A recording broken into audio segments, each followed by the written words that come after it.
Hello friends, welcome back to my channel গল্প নয় সত্য কিছু ঘটনার 20 নম্বর এপিসোডে আপনাদেরকে আমি স্বাগত জানাই। আজকের যে ঘটনাটি আমি আপনাদেরকে শেয়ার করবো, সে ঘটনাটি একজন আমাকে শেয়ার করেছেন এবং ঘটনাটি দার্জিলিংয়ের ঘটনা এবং তিনি সেখানে ঘুরতে গিয়েছিলেন আর সেখানে তার সেই ভয়ঙ্কর অভিজ্ঞতাটি তার সাথে হয়েছিল। দার্জিলিং সম্পর্কে আমাদের সকলেরই একটি অন্যরকম ধারণা আছে এবং পাহাড় তো অনেকেরই খুব ভালো লাগে এবং দার্জিলিং যাওয়ার ঝোঁকটাও আমাদের অনেকেরই অনেক বেশি। তো ঘটনাটি ঘটেছিল তার দার্জিলিং পৌঁছাবার দুদিন পর থেকে। তারা বন্ধুবান্ধব মিলে যখন দার্জিলিংয়ে ঘুরতে যান, তারা একটি হোটেলে রুম বুক করেন এবং তিনি সেই রুমে একা ছিলেন আর অন্য রুমে তার বন্ধুবান্ধবরা সেই রুমে ছিলেন।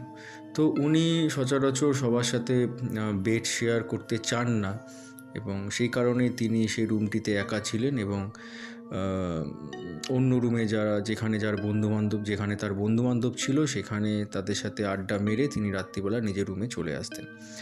রুমটি ছিল ছিমছাম টাইপের এবং চারিদিকে কাঠের তৈরি এবং যেখানে আর কি বিছানা, তার ঠিক সাইডের বিশাল বড় একটি কাচের জানালা আছে যেটা থেকে পুরো দার্জিলিংয়ের ভিউটা দেখা যায়, মানে খাদ বা ছোট ছোট বাড়ি। দৃশ্যটি খুব সুন্দর লাগতো সেই জায়গা থেকে দেখতে। আর এর যে বিশেষত্ব যে জিনিসটা ছিল সেটা হচ্ছে যে হোটেলটির পেছন দিকটা হচ্ছে খাদের মধ্যে আর সামনের দিকটা হচ্ছে সমতলের মধ্যে, মানে রাস্তা থেকে আপনি হোটেলে গিয়ে যখন আপনি নিজের রুমে যাবেন তখন আপনাকে সিঁড়িতে নিচের দিকে নামতে হবে।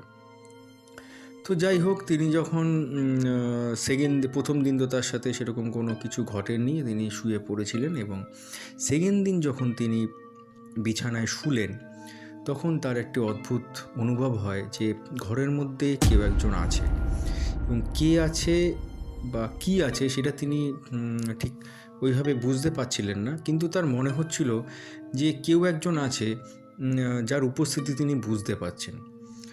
তো যাই হোক, তিনি ঘুমিয়ে পড়লেন আর সেসব ব্যাপারে কিছু মন না দিয়ে বা সেসব বিষয়ে কিছু চিন্তা না করে তিনি ঘুমিয়ে পড়লেন এবং সকালবেলা তিনি একাই উঠে চলে গেলেন রাস্তায় হাঁটতে। তো তিনি একাই এদিক ওদিকে হাঁটছিলেন। তো তিনি হাঁটতে হাঁটতে হঠাৎ করে অনেকটা দূরে চলে গেলেন এবং সেখান থেকে তিনি যখন ফিরছেন তখন তিনি হঠাৎ করে দেখলেন যে গাছের পাশে একটি মেয়ে স্কুল ড্রেস পরে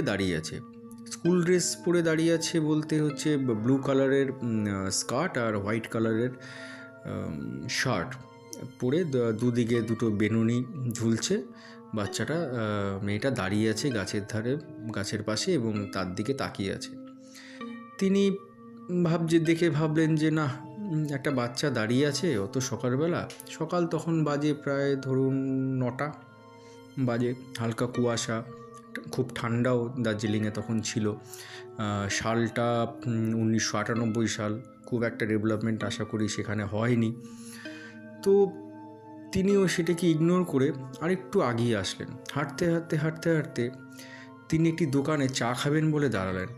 তো অদ্ভুতভাবে সেই মেয়েটিকে সেই অবস্থায়, মানে সেই স্কুল ড্রেসে তিনি দেখছেন যে চায়ের দোকানের পাশে দাঁড়িয়ে আছে।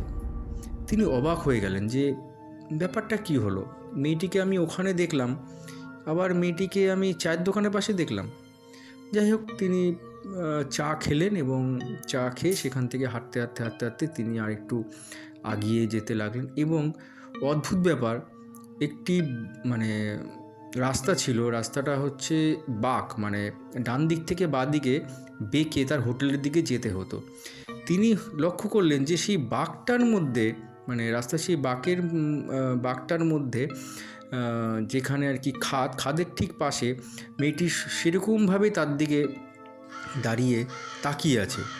তিনি কিন্তু বেশ ভয় অনুভব করলেন যে একটি মেয়ে যাকে আমি তখন দেখলাম গাছের পাশে, তারপরে দেখলাম চায়ের দোকানে, তারপরেই দেখছি যে সে দাঁড়িয়ে আছে রাস্তার পাশে, কিন্তু এত তাড়াতাড়ি তো একটা মেয়ে আসতে পারে না। তার মনে কিন্তু একটা ভয়ের সঞ্চার হলো, তিনি একটু ভয় পেলেন। যাই হোক, তিনি সে কথাটা কারোর সাথে কোনো রকমে কোনো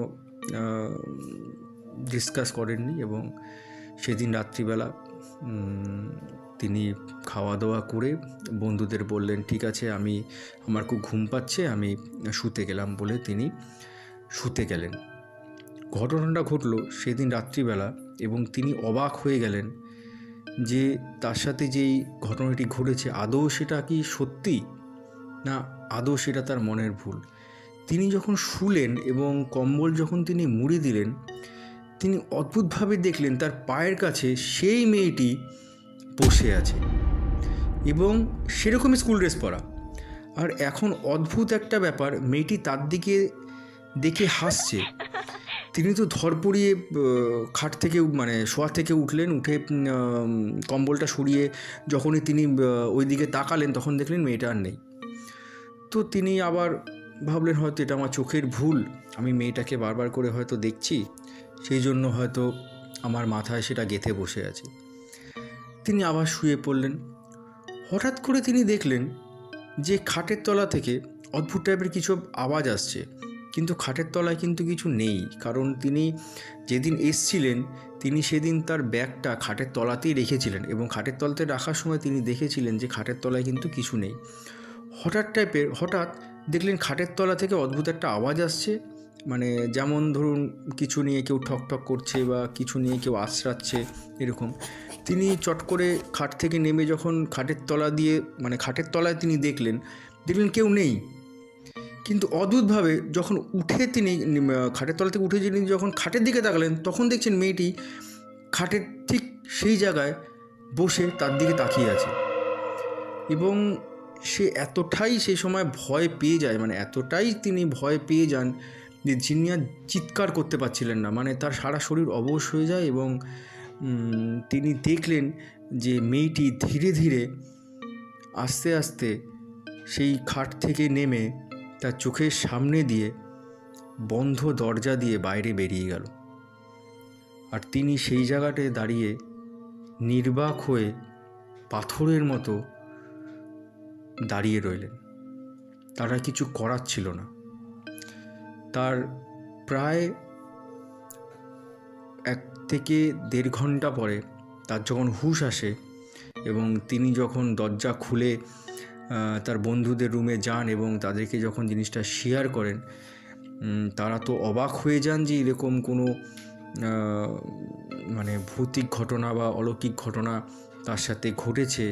তারা দৌড়ে সেই রুমে আসেন এবং দেখেন যে রুমের মধ্যে কোনো কিছু নেই, কেউ নেই, কিন্তু হ্যাঁ, খাটের তলায় কিছু লোহার কিছু নিয়ে ঠক ঠক করলে বা আঁচড়ালে পরে যেরকম একটি দাগ হয়, সেই দাগটা কিন্তু সেখানে ছিল। তারপরে তারা ম্যানেজারের সাথে কথা বলেন, কিন্তু যিনি শেয়ার করেছিলেন তিনি অনেক ডেসক্রিপশান মেয়েটির দিয়েছিলেন, কিন্তু সেরকম ধরনের কোনো মেয়ে বা সেরকম ধরনের স্কুল ড্রেস পরা কোনো মেয়ের সন্ধান সেই ম্যানেজার তাকে দিতে পারেননি। কারণ অবশ্যই যদি ছবি থাকতো তাহলে হয়তো ম্যানেজার বা অন্য কেউ মেয়েটিকে চিনতে পারতো, কারণ তার কাছে তো কোনো রকম ছবি বা কিছু নেই, শুধু মুখের কথায় কেউ মেয়েটিকে চিনতেও পারছে না এবং সেটার কোনো আর সুরাহা কিছু হয়নি। তো তারপর তিনি আর সেই ঘরটি ছেড়ে দিলেন এবং তিনি চলে গেলেন বন্ধুবান্ধবদের ঘরে। যেই ঘরে বন্ধুবান্ধবরা ছিল সেখানেই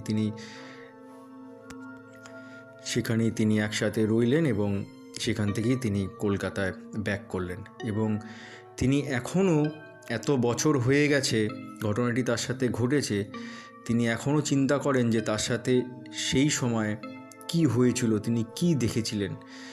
এই যে সেটি কি তার মনের ভুল, না কোনো ভৌতিক ঘটনা তার সাথে ঘটেছিল। যাই হোক, এই ছিল আজকের আমার ভৌতিক ঘটনা। আশা করি ঘটনাটি আপনাদের খুব ভালো লেগেছে। তো যদি আপনাদের ঘটনাটি ভালো লেগে থাকে অবশ্যই আমার চ্যানেলটিকে সাবস্ক্রাইব করে দেবেন, নাহলে কিন্তু আমার ঘটনাগুলো আপনাদের কাছে গিয়ে পৌঁছাবে না। আর আমার মেইল আইডিটি অবশ্যই নোট করে নিন, গল্পনায় সত্য কিছু ঘটনা @gmail.com। এই মেইল আইডিতে আপনারা ঘটনা পাঠাতে পারেন। যদি ঘটনাটি সত্যি ভালো হয়ে থাকে তাহলে অবশ্যই আমি আমার চ্যানেলে আপনাদের ঘটনাগুলো নামসহ দেব বা বলবো। তো আশা করি ভালো আছেন, সুস্থ আছেন।